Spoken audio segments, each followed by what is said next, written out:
بسم اللہ الرحمن الرحیم۔ السلام علیکم۔ انشاءاللہ ہم آج بھی صحیح بخاری کا مطالعہ جاری رکھیں گے، اور ہم نے پچھلی نشست میں کتاب الوحی سے، جو ان کی پہلی کتاب ہے، اس کا مطالعہ شروع کیا تھا، اور ہم نے حدیث نمبر 1 سے لے کے حدیث نمبر 3 تک کا مطالعہ کیا تھا۔ آج انشاءاللہ ہم اسی باب میں حدیث نمبر 4 سے حدیث نمبر 7 تک پڑھیں گے۔ بسم اللہ الرحمن الرحیم۔ حدیث نمبر 4۔ آپ صلی اللہ علیہ وآلہ وسلم نے وحی کے رک جانے کے زمانے کے حالات بیان فرمائے ہیں کہ ایک روز میں چلا جا رہا تھا کہ اچانک میں نے آسمان کی طرف ایک آواز سنی۔ میں نے اپنا سر آسمان کی طرف اٹھایا، کیا دیکھتا ہوں کہ وہی فرشتہ جو میرے پاس غار حرا میں آیا تھا، وہ آسمان و زمین کے بیچ میں ایک کرسی پر بیٹھا ہوا ہے۔ میں اسے ڈر گیا، اور گھر آنے پر میں نے پھر کمبل اوڑھنے کی خواہش ظاہر کی۔ اس وقت اللہ پاک کی طرف سے وہ آیت نازل ہوئی: اے لحاف اوڑھ کر لیٹنے والے، اٹھ کھڑے ہو اور لوگوں کو عذاب الہی سے ڈرا، اپنے رب کی برائی بیان کر، اپنے کپڑوں کو پاک صاف رکھ اور گندگی سے دور رہ۔ اس کے بعد وہی تیزی کے ساتھ پے در پہ آنے لگی۔ اس حدیث کو یحییٰ بن بکیر کے علاوہ لیث بن سعد سے عبداللہ بن یوسف اور ابو صالح نے بھی روایت کیا ہے۔ عقیل کے علاوہ زہراوی سے بلال بن روایت نے بھی روایت کیا ہے۔ یونس اور محمد نے اپنی روایت میں لفظ فوادہ کی جگہ برادہ بیان کیا ہے۔ حدیث نمبر 5۔ انہوں نے ابن عباس رضی اللہ عنہ سے کلام الہی اللہ کی تصریح کے سلسلے میں سنا کہ رسول اللہ صلی اللہ علیہ وسلم نزول قرآن کے وقت بہت سختی محسوس فرمایا کرتے تھے، اور ان کی علامتوں میں سے ایک یہ تھی، وہ یاد کرنے کے لیے آپ اپنے ہونٹوں کو ہلاتے تھے۔ ابن عباس رضی اللہ عنہ نے کہا، میں اپنے ہونٹ ہلاتا ہوں جس طرح آپ ہلاتے تھے۔ سعید کہتے ہیں، میں بھی اپنے ہونٹ ہلاتا ہوں جس طرح ابن عباس رضی اللہ عنہ کو میں نے ہلاتے دیکھا۔ پھر انہوں نے اپنے ہونٹ ہلائے۔ ابن عباس رضی اللہ عنہ نے کہا، پھر یہ آیت اتری کہ اے محمد، قرآن کو جلد از جلد یاد کرنے کے لیے اپنی زبان نہ ہلاؤ، اس کا جمع کر دینا اور پڑھا دینا ہمارا ذمہ ہے۔ ابن عباس رضی اللہ عنہ کہتے ہیں، آپ قرآن آپ صلی اللہ علیہ وآلہ وسلم کے دل میں جمع دینا اور پڑھا دینا ہمارے ذمہ ہے، پھر جب ہم بڑھ چکے ہیں تو اسے پڑھے ہوئے کو تباہ کرو۔ ابن عباس رضی اللہ عنہ فرماتے ہیں، اس کا مطلب یہ ہے کہ آپ اس کو خاموشی کے ساتھ سنتے رہو، اس کے بعد مطلب جمع کر دینا ہمارے ذمہ ہے، پھر یقیناً یہ ہماری ذمہ داری ہے کہ آپ اس کو پڑھو، یعنی اس کو محفوظ کر سکو۔ چنانچہ اس کے بعد جب آپ کے پاس جبریل علیہ السلام وحی لے کے آتے تھے تو آپ توجہ سے سنتے، جب وہ چلے جاتے تو رسول اللہ صلی اللہ علیہ وسلم اس وحی کو اس طرح پڑھتے جس طرح جبریل علیہ السلام نے اسے پڑھایا تھا۔ حدیث نمبر 6۔ رسول اللہ صلی اللہ علیہ وسلم آپ لوگوں سے زیادہ جواد سخی تھے۔ رمضان میں دوسرے اوقات کے مقابلے میں جب جبریل علیہ السلام آپ صلی اللہ علیہ وسلم سے ملتے، آپ بہت سے زیادہ جواد و کرم فرما تھے۔ جبریل علیہ السلام رمضان کی ہر رات میں آپ صلی اللہ علیہ وسلم سے ملاقات کرتے اور آپ صلی اللہ علیہ وسلم کے ساتھ قرآن کا دورہ کرتے۔ غرض نبی کریم صلی اللہ علیہ وسلم لوگوں کو بھلائی پہنچانے والی، بارش لانے والی ہوا سے زیادہ جود و کرم فرمایا کرتے تھے۔ جواد کے معنی سخی کے ہیں۔ یہ بات میں نے خود ہی بیان کی ہے آپ کو۔ حدیث نمبر 7۔ یہ حدیث کافی لمبی ہے اور اس میں تھوڑا پڑھنے میں ٹائم بھی لگے گا۔ ہرقل شاہ روم نے اس کے پاس قریش کے قافلے میں سے ایک آدمی بلانے کو بھیجا۔ اس وقت یہ لوگ تجارت کے لیے ملک شام گئے ہوئے تھے۔ جب وہ زمانہ تھا جب رسول اللہ صلی اللہ علیہ وسلم نے قریش اور ابو سفیان سے وقتی عہد کیا ہوا تھا جب ابو سفیان اور دوسرے لوگ ہرقل کے پاس ایلیا پہنچے جہاں ہرقل نے دربار طلب کیا ہوا تھا، اس کے گرد روم کے بڑے بڑے لوگ موجود تھے۔ ہرقل نے ان کو اپنے ترجمان کو بلوایا، پھر ان سے پوچھا، تم میں سے کون شخص مدعی رسالت کا زیادہ قریب ہے؟ تم میں سے کوئی شخص مدعی رسالت کا زیادہ قریبی عزیز ہے؟ ابو سفیان کہتے تھے کہ میں اٹھ کھڑا ہوا اور بولا، سب سے زیادہ میں قریبی رشتہ دار ہوں۔ یہ سن کر ہرقل نے حکم دیا، اس کو ابو سفیان کو میرے قریب لا کر بٹھا دو اور اس کے ساتھیوں کو اس کو پیٹھ کے پیچھے بٹھا دو۔ پھر اپنے ترجمان سے کہا، ان لوگوں سے کہہ دو کہ میں ابو سفیان سے اس شخص کی یعنی محمد صلی اللہ علیہ وآلہ وسلم کے حالات پوچھتا ہوں۔ اگر مجھ سے کوئی بات میں جھوٹ بول دے تو تم اس کو جھوٹ ظاہر کر دینا۔ اگر یہ مجھ سے کسی بات میں جھوٹ بول دے تو تم اس کا جھوٹ ظاہر کر دینا۔ ابو سفیان کا قول ہے، اللہ کی قسم اگر مجھے یہ غیرت نہ آتی کہ یہ لوگ مجھ کو جھٹلائیں گے تو میں آپ صلی اللہ علیہ وسلم کی نسبت ضرور غلط گوئی سے کام لیتا۔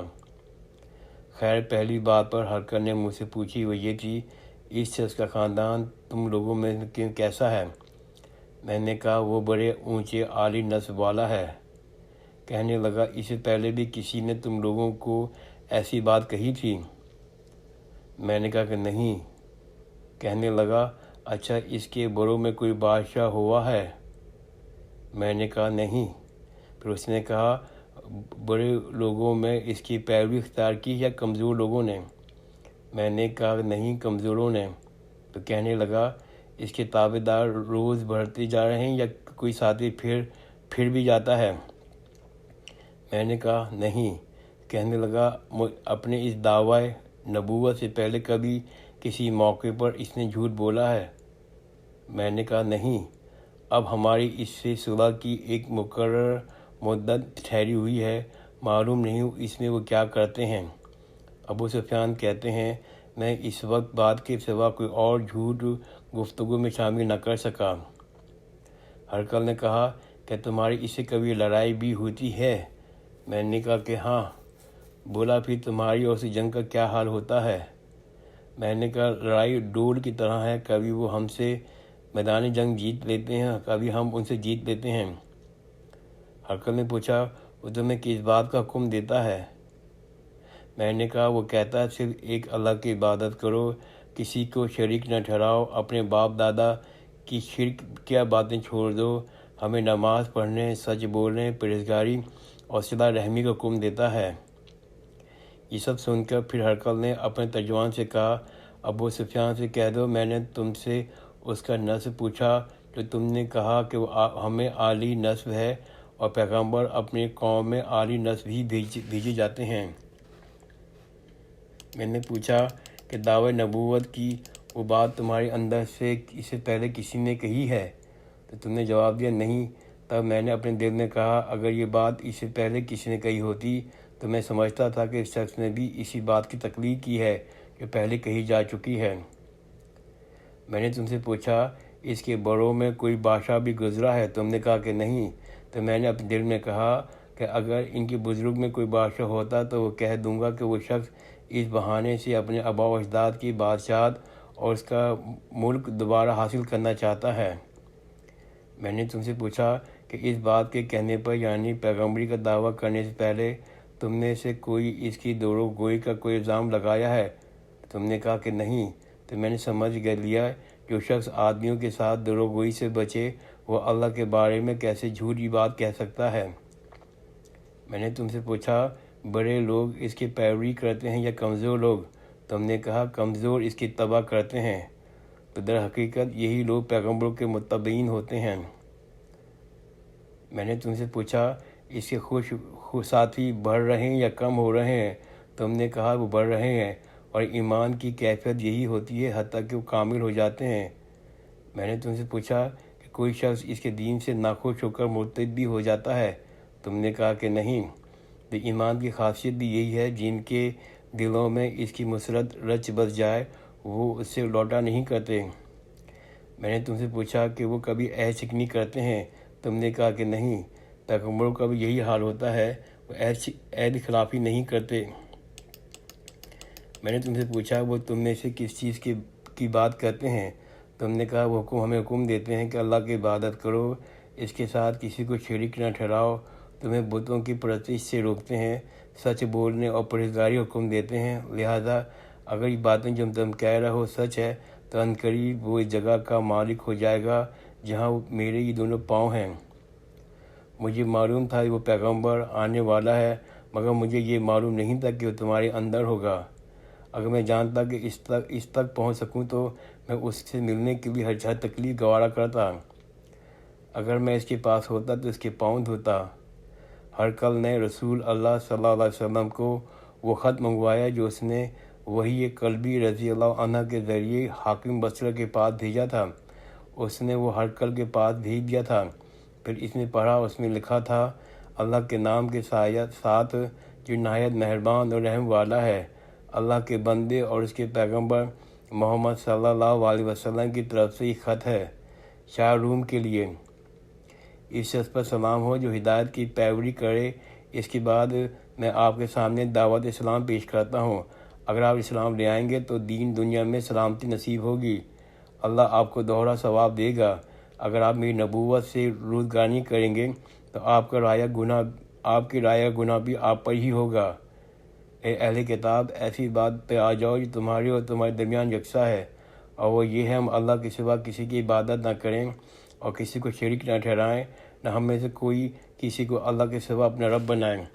پھر وہ اہل کتاب اس بات سے منہ پھیر لیں تو مسلمانوں تم ان سے کہہ دو، تم مانو یا نہ مانو، ہم تو ایک اللہ کے اطاعت گزار ہیں۔ ابو سفیان کہتے ہیں جب ہرقل نے جو کچھ کہنا تھا وہ کہہ دیا اور خط پڑھ کر فارغ ہوا تو میں اس کے ارد گرد بہت سا شور غوغا ہوا، بہت سی آوازیں اٹھیں اور ہمیں باہر نکال دیا گیا۔ تب میں نے اپنے ساتھیوں سے کہا، ابو کبشہ کے بیٹے، نبی کریم صلی اللہ علیہ وسلم کا معاملہ تو بہت بڑھ گیا ہے، دیکھو تو اس سے بنی صفر روم کا بادشاہ بھی ڈرتا ہے۔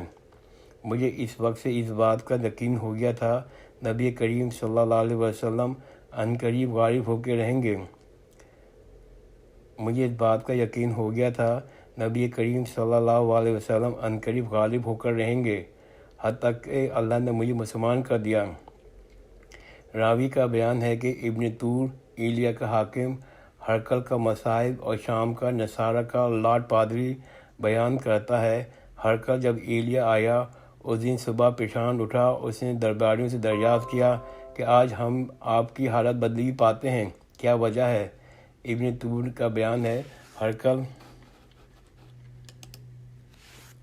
کا بیان ہے کہ ہرقل نجومی تھا اور علم نجوم میں پوری مہارت رکھتا تھا۔ اس نے ہم نشینوں کو بتایا کہ میں نے آج ستاروں پر نظر ڈالی تو دیکھا کہ ختنہ کرنے والا بادشاہ آج ہمارے ملک پہ غالب آ گیا ہے۔ بھلا اس زمانے میں کون لوگ ختنہ کرتے ہیں؟ میں نے کہا کہ یہود کے سوا کوئی ختنہ نہیں کرتے، تو ان کی وجہ سے پریشان نہ ہو۔ سلطنت کے تمام شہروں میں یہ حکم لکھ دیجیے کہ وہاں جتنے یہودی ہیں سب قتل کر دیے جائیں۔ جو لوگ انہیں باتوں میں مجبور تھے، ہرقل کے پاس ایک اور آدمی آیا تھا جسے شاہ غسان نے بھیجا تھا۔ اس نے رسول اللہ صلی اللہ علیہ وسلم کے حالات بیان کیے، جو ہرقل نے سارے حالات سننے کے بعد کہا، جا دیکھو وہ ختنہ کیے ہوئے ہے کہ نہیں۔ انہوں نے کہا ایسے دیکھا تو بتایا کہ وہ ختنہ کیا ہوا ہے۔ انہوں نے اسے دیکھا تو بتایا وہ ختنہ کیا ہوا ہے۔ ہرقل نے جب اس شخص سے عرب کے بارے میں پوچھا تو اس نے بتایا کہ ختنہ کرتے ہیں۔ تب ہرقل نے کہا کہ یہی محمد صلی اللہ علیہ وسلم اس امت کے بادشاہ ہیں جو پیدا ہو چکے ہیں۔ پھر اس نے اپنے دوست رومیوں کو خط لکھا اور وہ بھی علم نجوم میں ہرقل کی طرح ماہر تھا۔ پھر وہاں سے وہ ہرقل حمص چلا گیا، ابھی حمص سے نکلا ہی نہیں تھا کہ اسے دوسرا خط اس کے جواب میں آ گیا۔ اس کے رائے میں نبی کریم صلی اللہ علیہ وسلم کے ظہور کے بارے میں ہرقل کی موافق تھی۔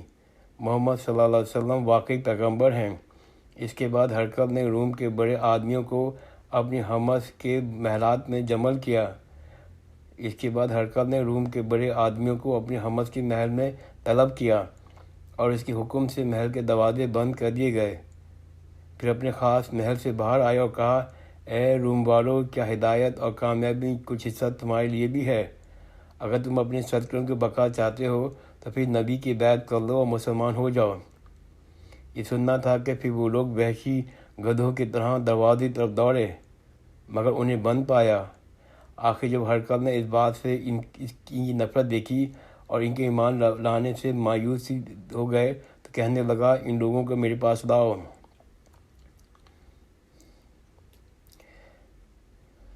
آخر جب ہرقل نے اس بات سے ان کی نفرت دیکھی اور ان کے ایمان لانے سے مایوس ہو گیا تو کہنے لگا، ان لوگوں کو میرے پاس لاؤ۔ جب وہ دوبارہ آ گئے تو اس نے کہا، میں نے جو بات کہی تھی اس سے تمہاری دینی پختگی کی آزمائش مقصود تھی، سو میں نے دیکھ لی۔ تب اس بات سن کر وہ سب کے سب اس کے سامنے سجدہ ریز ہو گئے اور خوش ہو گئے۔ بالآخر ہرقل نے آخری حالت میں یہی کہا، بالآخر ہرقل کی آخری حالت یہی رہی۔ ابو عبداللہ کہتے ہیں، اس حدیث کو صالح بن کسیان، یونس اور معمر نے بھی زہری سے روایت کیا ہے۔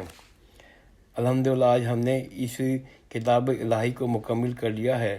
الحمدللہ ہم نے آج کتاب وحی کو مکمل کر لیا ہے، اور انشاءاللہ ہم آئندہ کی نشست میں دوسری کتاب ایمان کا مطالعہ کریں گے، اور اس میں ہم جو احادیث صحیح بخاری میں لکھی ہوئی ہیں اس کا مطالعہ کریں گے۔ جزاک اللہ خیر، خدا حافظ۔